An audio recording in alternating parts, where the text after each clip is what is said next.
ঘটেছে সেটি নিয়ে মূলত এটি আমার প্রথম ভিডিও। আমি খুবই দুঃখিত যে যখন এই দুর্ঘটনাটি ঘটল তখন থেকে আসলে আমি চেষ্টা করছিলাম বিষয়টি নিয়ে বক্তব্য দেওয়ার জন্য। আমি ঢাকার বাইরে আছি বেশ কয়েকদিন ধরে, এবং আমি যেখানে আছি সেখানে আসলে কয়েকদিন খুব ঘন ঘন কারেন্ট চলে যাচ্ছে, ইন্টারনেট থাকছে না। এর কারণে আসলে আমি ভিডিও করতে পারিনি, আর আমার শরীরটা বেশি ভালো ছিল না।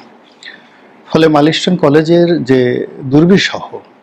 দুঃসহ বিয়োগাত্মক দুর্ঘটনা যে ঘটেছে, ইতিহাসের অন্যতম দুর্ঘটনা, সেটি নিয়ে যখন সারা বাংলাদেশ স্তব্ধ, তখন আমি আমার চ্যানেলে সেই গত 7-8 দিন আগে যে সকল ভিডিও আমি করে রেখেছিলাম পুরনো, সেই ভিডিওগুলো আমি আপলোড করেছি। এবং আপনারা জানেন যে এই চ্যানেলের একটা স্বাভাবিক গতি রয়েছে, ইউটিউব চ্যানেলগুলো সেখানে নিয়মিত ভিডিও দিতে হয়। তা আমি দৈনিক 3টি করে ভিডিও দেই, এবং এটার অ্যাগেনস্টে এটার একটা অ্যালগোরিদম চালু হয়ে গেছে আমার এই চ্যানেলটির। তো সেক্ষেত্রে আমি যদি সেই ভিডিওগুলো না দেই তাহলে এই চ্যানেলটি পিছনে পড়ে যাবে, অ্যালগোরিদমের পিছনে পড়ে যাবে, এবং আবার সেই নতুন অ্যালগোরিদমে ফিরে আসা, এটা অনেক সময়, ধরুন একটা চ্যানেল 7 দিন সে পিছনে পড়ে গেল, ভিডিও দিল না, আবার নতুন করে তাকে লাইমলাইটে আসতে হলে হয়তো তাকে 2-3 মাস আবার পরিশ্রম করতে হবে। এই জন্য যারা ইউটিউব চ্যানেল দেখেন বা যাকে বলা হয় যারা চালান, তারা এটা খুব ভালো করে, অনেকে জানেন অনেকে জানেন না, সেটা হলো এটা ধারাবাহিকতা বজায় রাখার জন্য নিয়মিত এখানে ভিডিও দিতে হয়। তো দৈনিক আমি যেমন 3টি ভিডিও দিই, সব ভিডিওর কোয়ালিটি ভালো হয় না, বা সকল ভিডিও প্রাসঙ্গিক হয় না, অনেকটা মনের বিরুদ্ধে, ইচ্ছার বিরুদ্ধে অনেক কথা বলতে হয় শুধুমাত্র এই চ্যানেলটিকে চালু রাখার জন্য। এখন আপনারা হয়তো বলতে পারেন যে আপনার তো টেলিভিশন টক শোতে আপনি যান নিয়মিত, তারপর আপনার রাজনীতি আছে, ব্যবসা বাণিজ্য আছে, আপনার এই সমস্ত ইউটিউবিং করার দরকারটা কি? বাস্তবতা হলো যে গত 6 বছর ধরে আমি এই ইউটিউব চ্যানেলটা ধীরে ধীরে গড়ে তুলেছি, এবং শেখ হাসিনার জমানাতে যদি আমার এই ইউটিউব চ্যানেলটা না থাকতো, বিশ্বাস করেন তারা আমাকে কিন্তু গুম করে ফেলতো। কাজেই এই যে সামাজিক মাধ্যমটি, এটি আমার রাজনীতিতে, আমার অস্তিত্বে, আমার বেঁচে থাকার জন্যে, এবং জনগণের সঙ্গে আমার যে সম্পৃক্ততা, এই জন্য আমাকে যে সাহায্য করেছে, সহযোগিতা করেছে, এই কারণে অনেক সময় আমার মনের বিরুদ্ধে অনেক ভিডিও করি বা ভিডিও আপলোড করি, যেগুলো ধারাবাহিকতার জন্য। কেন প্রতিদিন 3টি ভিডিও করাটা আসলে শোভনীয় নয়, আমার কাছে ভালো মনে হয় না, আমার কষ্ট হয় খুব, তারপরে এই কাজটা করি। এবং যেহেতু আগে প্রথমে একটা ভিডিও করতাম, তারপরে 2টো ভিডিও, কিন্তু গত জুলাই মাসে, মানে 2024 সালের জুলাই মাসে যখন দেশের অবস্থা খুব উত্তাল, মানুষ চাচ্ছিল যে আমি আরও 8টা-10টা ভিডিও করি, কিন্তু আমি তখন 3টে করেছি। কেননা যদি ওই 8টা-10টা একবার উঠে যাই, তখন আবার যদি আমি 8-10 থেকে নামতে থাকি, তাহলে এই চ্যানেলের অ্যালগোরিদম কমে যায়। তো এই কারণে যে লম্বা বিবৃতি দিলাম, এই কারণে যে মাইলস্টোন এই কলেজের যে দুর্ঘটনা, এটি নিয়ে দেরি হয়ে গেল আমার আপনাদের সামনে আসতে। আপনারা সবাই ক্ষমা সুন্দর দৃষ্টিতে দেখবেন। আমার একটা সংবেদনশীল মন রয়েছে, আমি একজন পিতা, আমার 3টি সন্তান রয়েছে যারা সবাই বড় হয়ে গেছে। তো যারা ওখানে আহত হয়েছে, নিহত হয়েছেন, তারা আমার সন্তানের চেয়ে খুবই ছোট। আমার একেবারে ছোট সন্তানটিও বিশ্ববিদ্যালয়ে পড়ে, বড় ছেলেটি পিএইচডি করছে, পুত্রবধূ সেও পিএইচডি করছেন, তারা একজন কম্পিউটার সায়েন্সে আর একজন ডাক্তারিতে দেশের বাইরে পড়াশোনা করছেন, মেয়ের জামাই, তারাও খুব ভালো অবস্থানের মধ্যে আছেন। একেবারে ছোট ছেলেটিও সে বিশ্ববিদ্যালয়ের ছাত্র। তো সেই দিক থেকে আমি এই যে যাকে বলা হয় মাইলস্টোন কলেজের যে দুর্ঘটনা বা ট্র্যাজেডি ঘটেছে, সেখানে যারা আহত হয়েছে, নিহত হয়েছেন, আমাকে আসলে আমার ছেলেমেয়েরা যখন 1, 2, 3, 4, 5 সেখানে পড়তেন, তাদের সঙ্গে যখন আমার একটা হৃদ্যতাপূর্ণ সম্পর্ক ছিল, রোজ আমি স্কুলে নিয়ে যেতাম, স্কুল থেকে নিয়ে আসতাম, আমাদের মধ্যে ভাব বিনিময় হতো, কথাবার্তা হতো, কত রকম খুনসুটি হতো, সেই স্মৃতিগুলো আমার কাছে সামনে চলে এসেছে। এবং আমি ভেবেছি যে আজ যদি আমার মেয়ে বা আমার সন্তান ওখানে পড়াশোনা করতো, তাহলে তাদের যদি এরকম দুর্ঘটনা ঘটতো, তাহলে আমার কি হতো। ফলে কি হলো, যারা হারিয়েছেন তাদের মতো আমি বেদনা হতে পারবো না, কিন্তু যে দৃশ্য আমি দেখেছি, আমার হৃদয় মন ভেঙে গেছে, আমার মাথার উপরে রীতিমতো বাজ পড়েছে। আমি এতটা মনক্ষুণ্ণ হয়েছি যে গত 8-10 বছর আমি এতটা কষ্ট পাইনি, এতটা দুঃখ আমাকে কখনো তাড়া করেনি। তো যার জন্য আমি প্রথমে ভিডিওর শুরুতে যারা আহত হয়েছেন, নিহত হয়েছেন, তাদের সকলের জন্য সমবেদনা। যারা নিহত হয়েছেন তাদের জন্য জান্নাতুল ফেরদাউস, এবং নিহতর যারা পরিবার, আল্লাহ রাব্বুল আলামিন যেন তাদেরকে এই দুঃখ যাকে বলা হয় কাটিয়ে ওঠার তৌফিক এনায়েত করেন। যারা আহত আছেন তাদের উন্নত চিকিৎসা, সর্বাধিক সুন্দর চিকিৎসা এবং সুস্থতার জন্য আল্লাহর দরবারে ফরিয়াদ করছি। এখন বক্তব্য হলো যে এই যে এত বড় একটা দুর্ঘটনা আমাদের জাতীয় জীবনে ঘটলো, এটা কি কারো পাপ, নাকি ভুল, নাকি অন্যায়, নাকি ইচ্ছাকৃত? এই জিনিসগুলো এখন আলোচনা করতে হচ্ছে। প্রথমত হলো যে বিমানটি, যেটিকে বলা হয় ফাইটার প্লেন বা জঙ্গি বিমান, এই বিমানটি ঢাকা শহরে উড়ে তারা ট্রেনিং করছিল, এবং যে পাইলট তিনি নিঃসন্দেহে বাংলাদেশের একজন সূর্য সন্তান। তার একেবারে কর্মজীবনের সর্বশেষ পরীক্ষাটা ছিল এই বিমানটিকে কেন্দ্র করে, এবং এই দুর্ঘটনাটি এটি ঘটেছে এখানে। যদি আমরা এটাকে খুব স্বাভাবিকভাবে ধরি তাহলে দুঃখ পাবো, কষ্ট পাবো, কিন্তু বিতর্ক হবে না। কিন্তু এখানে স্বাভাবিকভাবে এই বিষয়টি ধরার কোনো রকম সুযোগ নেই।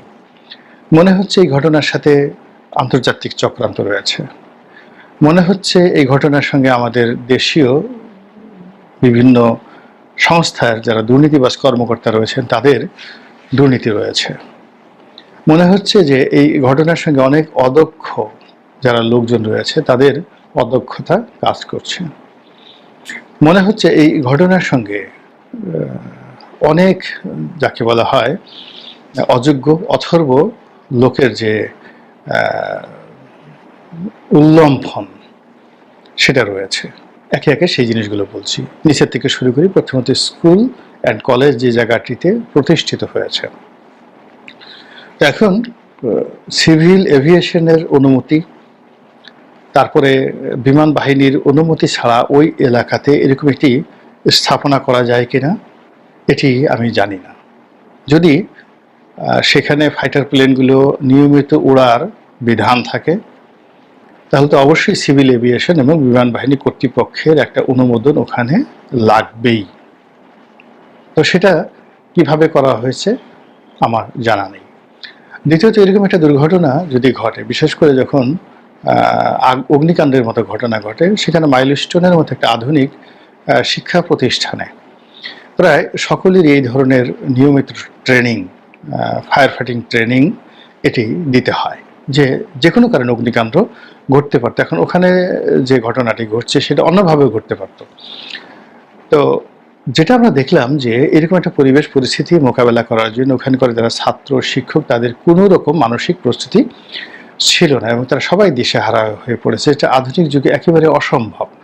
এখন যেখানে উন্নত বিশ্বে পাড়াগাঁয়ের একটা ছোট প্রাইমারি স্কুল, যেখানে মাত্র 20-25 জন ছেলে মেয়ে অধ্যয়ন করে, 2 জন শিক্ষক রয়েছে, সেখানেও কিন্তু এরকম যাকে বলা হয় প্রাকৃতিক দুর্যোগ হলে কি করতে হবে, বা বন্যপ্রাণীর আক্রমণ হলে কি করা যেতে পারে, হঠাৎ কি অসুস্থ হয়ে গেলে কি করা যেতে পারে, এই ধরনের বিষয়গুলো নিয়মিত ট্রেনিং দেওয়া হয়। তো এখন মাইলস্টোন কলেজের এই ছেলে মেয়েদেরকে স্কুল কর্তৃপক্ষ এই ট্রেনিংগুলো দেওয়া হয়নি।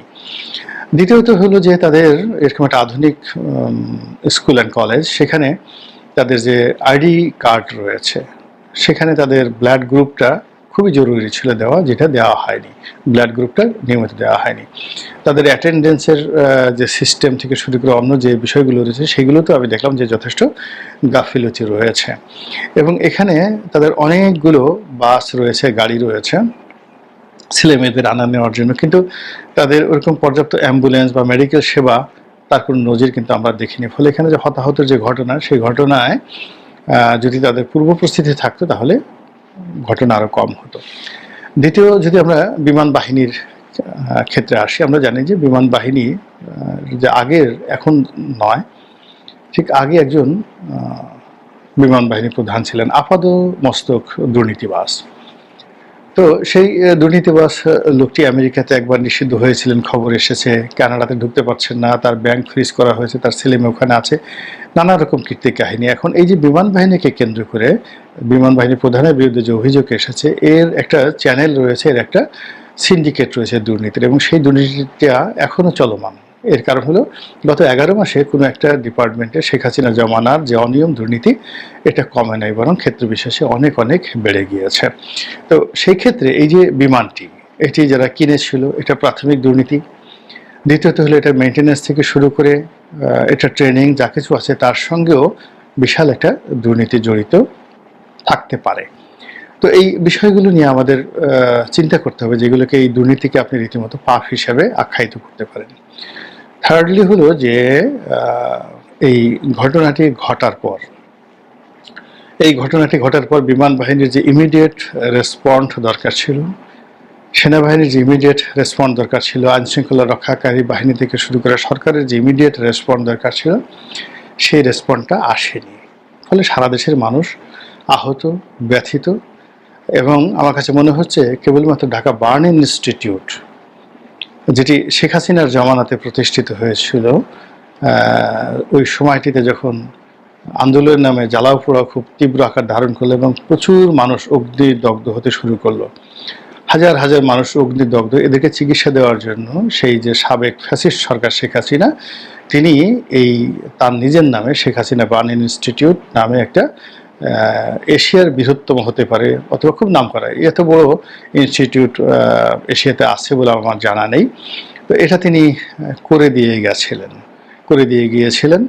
তো সেই ইনস্টিটিউটটির এখন যারা কর্তা ব্যক্তি রয়েছেন, তারা এই পরিস্থিতির ভয়াবহতা আন্দাজ করতে পেরেছিলেন। ফলে একমাত্র এই প্রতিষ্ঠানটি দেখা গেল যে সমস্ত রোগীদেরকে সেবা দেওয়া, তাদেরকে ভর্তি করানোর ক্ষেত্রে যে করিতকর্ম তারা দেখিয়েছেন এবং এখন পর্যন্ত দেখিয়েছেন, প্রশংসা যদি কাউকে করতে হয় তাহলে এই বার্ন ইনস্টিটিউটের এখন যিনি পরিচালক রয়েছেন এবং তার যারা সহকর্মী রয়েছেন, তাদেরকেই দিতে হবে। এর বাইরে বাকি যারা আছেন প্রায় মোরলে সবাই এরর করেছেন, ভুল করেছেন, আবার অনেকে পাপ করেছেন।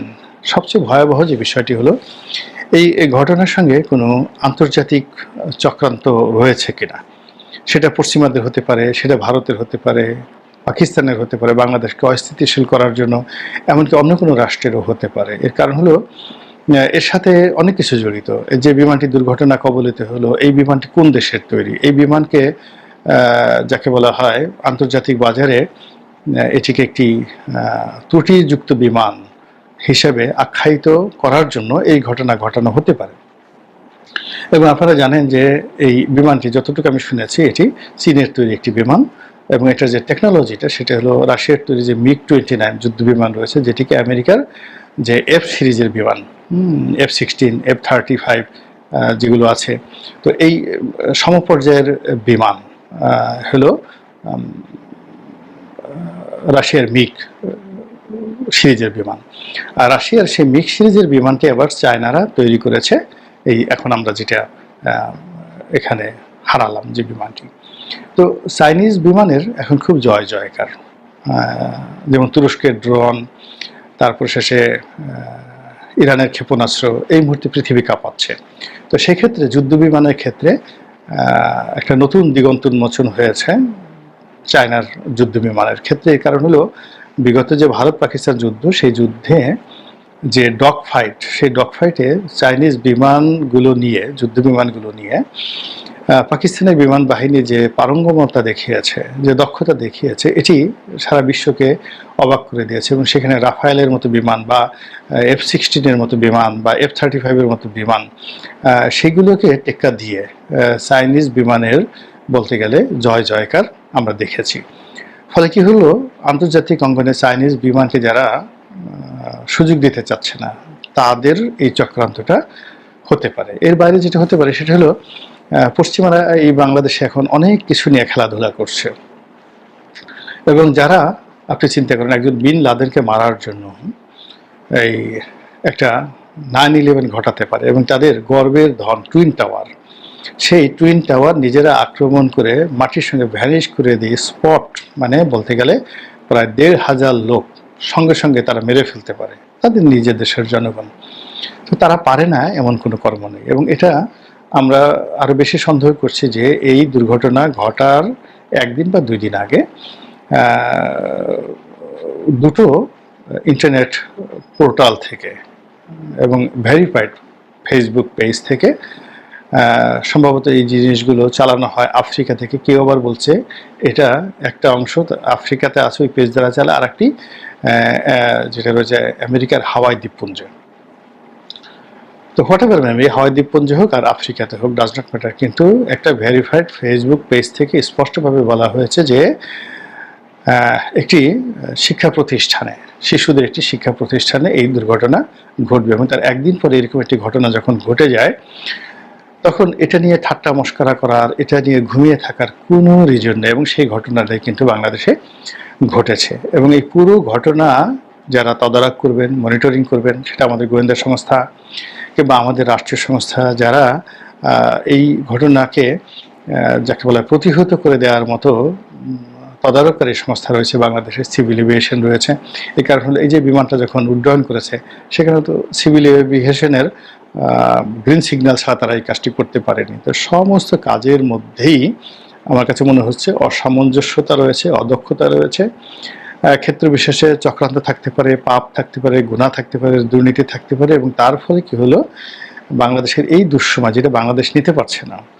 এখন অর্থনৈতিক অবস্থা এত খারাপ, এখন যাকে বলা হয় আমাদের রাজনৈতিক অবস্থা যত খারাপ, মানুষের মন মানসিকতা ভার হয়ে আছে, তারপরে আবার সেই 11 মাস পরে নতুন করে একটা জুলাই বিপ্লব এসেছে, যেখানে জুলাই চার্টার হবে, তারপরে শেষে একটা নির্বাচন হবে সামনে। এরকম যখন আমরা স্বপ্ন দেখছি, ঠিক সেই সময়টাতে এরকম একটা বেদনাদায়ক এবং বিয়োগাত্মক যে ঘটনা, এটা এ জাতি বহন করতে পারছে না। মানুষ ভেঙে পড়েছে, সব মানুষের মন খারাপ, আমাদের আকাশের মন খারাপ, বাতাসের মন খারাপ, আমাদের পশু পাখি কীট পতঙ্গের মন খারাপ। চারিদিকে তাকিয়ে দেখবেন যে এই দুর্ঘটনার পরে গাছের পাতাটাও ঠিকমতো নড়ছে না। কাজেই এরকম একটা বিয়োগাত্মক ঘটনা থেকে আল্লাহ আমাদেরকে অনাগত দিনে, আগামী দিনে হেফাজত করুন, রক্ষা করুন। এই দুঃখ কষ্ট আমাদের শত্রুদের জীবনে যেন কখনো না আসে। আমরা গাজার শিশুদেরকে নিয়ে